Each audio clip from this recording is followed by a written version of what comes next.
going on, guys? It's Steve. Now, I'm not going to yell in this video one bit at all, okay?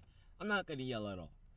A lot of people are upset that the New York Knicks got the 8th pick in the NBA draft. Now, relatively, an 8th pick is still pretty decent, okay? You can still get a decent pick for the 8th pick. Just for an example, okay? Chris Bosh was the 4th pick. Dwyane Wade was a 5th pick, okay? There is potential to get a gem, a diamond in the rough at an 8th pick. Now, here's why I'm not upset about this whole fiasco with the New York Knicks getting the 8th pick. The reason why I'm not upset is because regardless of the situation, as soon as Carmelo Anthony leaves this team, as soon as he is traded in the offseason, there is not one chance that this team has of making the NBA playoffs for the next 5 to 10 seasons, unless, obviously, a really good basketball player out of Brooklyn, New York gets drafted there. His name is Stephen Pope. But if that doesn't happen, the New York Knicks stand no chance whatsoever of getting of making the NBA playoffs. So, what the hell? I hate when people drive by blast music like that. Anyway, whatever.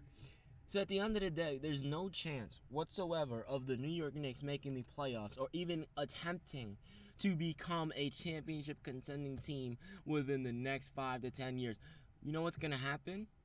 We're going to have to do what Danny Ainge did. And I'm going to make a specific video on that, so I'm not even going to talk about him. But that is what's going to happen with the New York Knicks in terms of trading Carmelo Anthony. That's what's going to happen. Now, the chances of the Knicks 5 years from now getting someone decent are very slim to none. The chances of the Knicks getting someone decent in the next 5 to 10 years, it's very slim. Because of what Phil Jackson did to Carmelo Anthony, we stand no chance whatsoever. Not one single chance. Not one chance whatsoever of getting an NBA superstar to say, you know what, I want to go play in New York. Why would any NBA superstar want to go play in New York when the best player that the New York Knicks have ever had, Phil Jackson, is talking trash, talking down on him, blaming him for all of the mistakes? Okay? It is absolutely ridiculous. It's ridiculous. It's sad. It's an absolute travesty that this is even happening. It's definitely the saddest thing I've ever seen in sports career. Walt Clyde Frazier, if you guys don't know who that is, he's the commentator for the New York Knicks. With Mike Breen, some of the best commentators. Marv Albert's also really great. Listen. We have all of these people standing up for Melo. It's about damn time.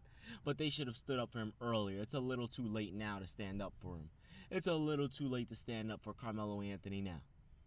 Now, his career ain't over in the sense of if he goes to Cleveland. I hope he does.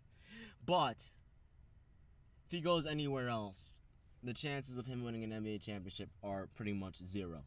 The only team I want him to go to is the Cleveland Cavaliers. That's the only team I want Carmelo Anthony to go to even think about it. Okay? So, for everyone upset about this draft pick or, we were going to get Lonzo Ball or another star player in the draft, look, the chances of, even if we got that player, let's say we got him, we signed him to a rookie 3-year deal, okay? Knowing Phil Jackson, he'd probably trade him, first of all. You know what the New York Knicks need to do?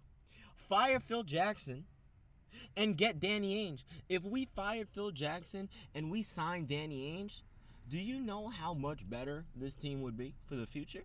Because for some damn reason, Danny Ainge is a magician.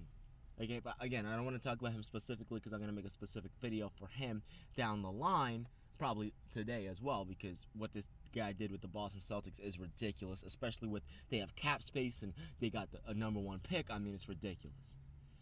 And it's probably going to be a longer video because I'm going to talk about all of the different aspects. My computer's dying, so I can't do it now. But when I get back to my uncle's house, because that's where I left my charger, I can charge it. But anyway, that's besides the point. There's no need to be upset, Knicks fans. I understand, the whole situation is upsetting. I get that. But you also have to understand that regardless of the situation, nothing was going to happen anyway. There's nothing the New York Knicks could have done or will do to become title contenders or playoff contenders in the next few years. And I'll say this. If the New York Knicks make the NBA playoffs next year, I'm quitting YouTube. I'm quitting basketball. I'm going to be done. Because for some reason, with Melo we can't make it, but with everyone else we want to make it, it's ridiculous. Okay? So if it happens, I might as well just quit everything that I do. Anyway, no need to be upset. An 8th pick is still decent. We can still get a gem. But at the end of the day, I have no faith in Phil Jackson at this point in time. Maybe he can restore it and renew it, but at this point in time, none whatsoever. I hope you guys enjoyed this video. It's been your man, Steve. I'm out. Peace.